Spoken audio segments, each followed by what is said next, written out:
요한복음 5장. 그 후 유대인의 명절이 되어 예수님은 예루살렘으로 올라가셨다.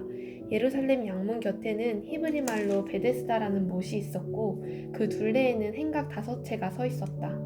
이 행각에는 많은 환자, 소경, 절뚝발이, 손발이 마비된 사람들이 질비하게 누워 물이 움직이는 때를 기다리고 있었다.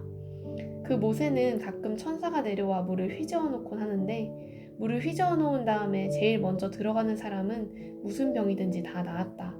그런데 거기에 38년 동안 앓고 있는 환자가 있었다. 예수님은 그가 누워있는 것을 보시자 병이 벌써 오래된 줄 아시고 그에게 네가 낫고 싶으냐 하고 물으셨다. 그러자 그 환자는 선생님, 물이 움직일 때 나를 못에 넣어주는 사람이 없어 내가 가는 동안에 다른 사람이 먼저 들어갑니다 하고 대답하였다. 그때 예수님이 일어나 내 자리를 들고 걸어가거라 하시자 그는 곧 병이 나아 자리를 걷어들고 걸어갔다. 그런데 그날은 안식일이었다. 그래서 유대인들은 병이 나은 그 사람에게 안식일인데 당신이 자리를 들고 가는 것은 옳지 못한 일이요 하였다. 그가 나를 고쳐주신 분이 자리를 들고 걸어가라고 하시던데요 하자 도대체 그런 말을 한 사람이 누구요? 하고 그들이 물었다. 그러나 그 사람은 자기를 고쳐주신 분이 누군지 알지 못하였다. 왜냐하면 그곳에는 많은 사람이 있었고 예수님도 이미 자리를 뜨셨기 때문이었다. 그 후에 예수님은 성전에서 그 사람을 만나 이제는 병이 깨끗이 다 나았으니 더 무서운 병에 걸리지 않도록 다시는 죄를 짓지 말아라 하고 말씀하셨다. 그 사람이 유대인들에게 가서 자기를 낫게 하신 분이 예수님이라고 말하자 유대인들은 안식일에 이런 일을 한다고 예수님을 핍박하기 시작했다. 그러나 예수님은 그들에게 내 아버지께서 지금까지 일하심으로 나도 일한다 하고 말씀하셨다. 유대인들은 예수님이 안식일을 범할 뿐만 아니라 자신을 하나님과 똑같은 자리에 올려놓고 하나님을 친아버지라고 부른다는 이유로 더욱 예수님을 죽이려고 하였다. 그래서 예수님은 유대인들에게 이렇게 말씀하셨다. 내가 분명히 너희에게 말한다. 아들은 아버지가 하시는 일을 보지 않으면 혼자서는 아무것도 할 수 없다.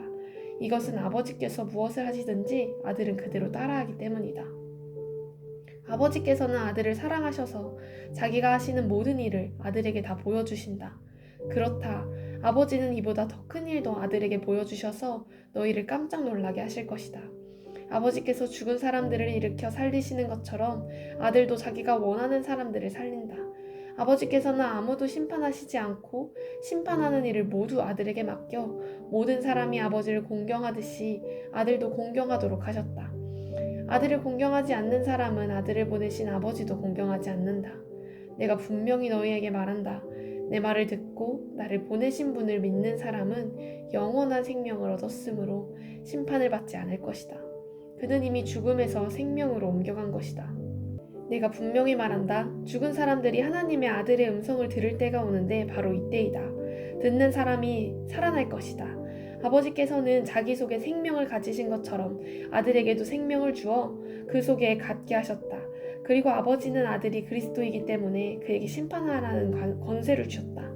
내가 하는 말에 놀라지 말아라. 죽은 사람들이 모두 아들의 음성을 듣고 무덤에서 나올 때가 온다. 선한 일을 한 사람은 부활하여 영원한 생명을 얻고 악한 일을 한 사람은 부활하여 심판을 받게 될 것이다. 나는 아무것도 내 마음대로 할 수 없다. 나는 듣는 그대로 심판한다. 그래서 내 심판은 공정하다. 이것은 내가 원하는 대로 하려는 것이 아니라 나를 보내신 분이 원하는 대로 하기 때문이다. 내가 만일 내 자신에 대해서 증거한다면 그것은 참된 증거가 될 수 없다. 그러나 나를 증거해 주시는 분이 따로 계신다. 나는 그분의 증거가 참된 것으로 안다. 너희가 요한에게 사람을 보냈을 때 그는 진리에 대하여 증거하였다. 하지만 나는 사람의 증거를 받지 않는다. 내가 이 말을 하는 것은 너희가 구원을 얻도록 하기 위해서이다. 요한은 타면서 빛을 내는 등불이었다. 그래서 너희는 그 빛 가운데서 잠시 기뻐하려고 하였다. 그러나 내게는 요한의 증거보다 더 큰 증거가 있다. 아버지께서 완성하라고 나에게 맡기신 일, 곧 지금 내가 하고 있는 바로 그 일이 아버지께서 나를 보내셨다는 증거하고 있다. 그리고 나를 보내신 아버지께서도 직접 나를 증거하셨다. 너희는 그분의 음성을 들은 적도 없고 그분의 모습을 본 적도 없으며 또 그분의 말씀을 마음속에 간직하지도 못한다. 이것은 그분이 보내신 자를 너희가 믿지 않기 때문이다. 너희는 성경에서 영원한 생명을 얻는 줄로 생각하고 성경을 부지런히 연구하고 있는데 바로 이 성경이 나를 증거하고 있다.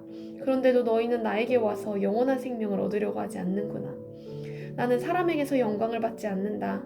그러나 나는 너희에게 하나님을 사랑하는 마음이 없다는 것을 잘 알고 있다. 내가 내 아버지의 이름으로 왔어도 너희는 나를 맞아들이지 않았다.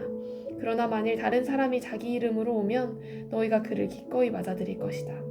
너희가 사람들에게서는 서로 칭찬을 받으려고 하면서도 한 분밖에 계시지 않는 하나님에게는 칭찬을 받으려고 하지 않으니 어떻게 나를 믿을 수 있겠느냐? 내가 너희를 아버지께 고소할 것이라고 생각하지 말아라. 오히려 너희를 고소할 사람은 너희가 희망을 걸고 있는 모세이다. 너희가 정말 모세를 믿었다면 나도 믿었을 것이다. 이것은 모세가 나에 관하여 기록했기 때문이다. 그러나 너희가 모세의 글도 믿지 않으면서 어떻게 내 말을 믿겠느냐? 아멘.